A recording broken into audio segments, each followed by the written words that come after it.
Welcome back. We have retiring teachers, an abortion law in court, and illegal firearms. I'm Mike Morgan, and we're down in Alabama.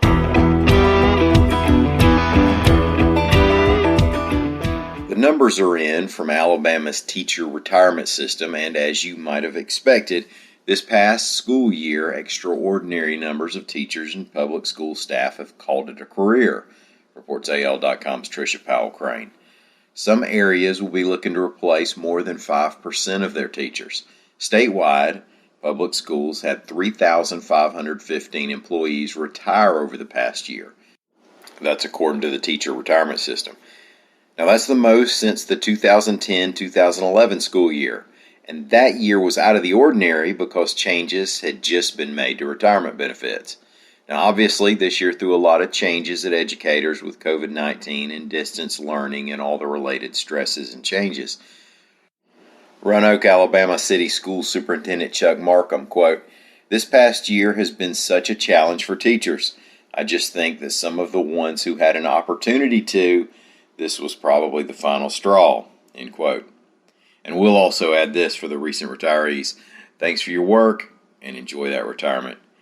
Alabama's law that requires minors to get either parental consent or court approval before getting an abortion has taken another legal hit. AL.com's Howard Koplowitz reports that a federal appeals court has upheld a lower court's decision to strike down part of the law. The law says that if a minor wants to have an abortion but doesn't want to get her parents' approval, she has to go through a judicial bypass, where she has to persuade a judge that she understands what she's doing well enough to make the decision alone. Now, according to the appeals court, only 1.38% of minors who had abortions went through judicial bypass.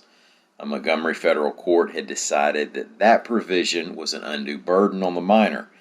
The 11th Circuit Court of Appeals agreed, writing in its decision, quote, "Going to court can be intimidating for minors in any setting, but that is particularly true for minors who seek judicial authorization for an abortion, which requires placing in the government's hands a decision that will change the course of one's life forever."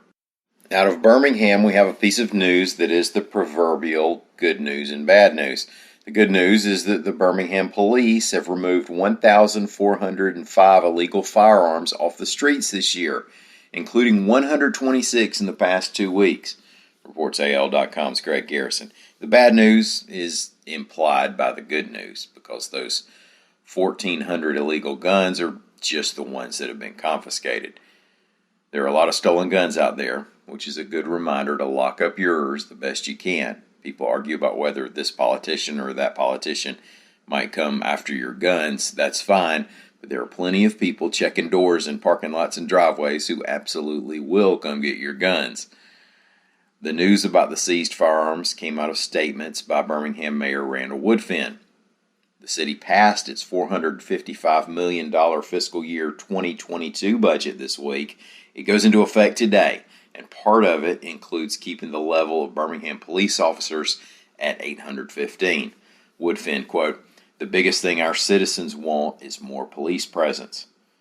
And one other thing about firearms, something that applies statewide going into this weekend.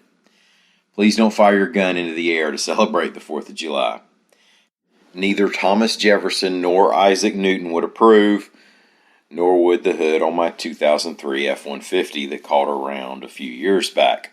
On our 4th of July playlist here, between Ray Charles and Lee Greenwood, we added Tyrone Davis.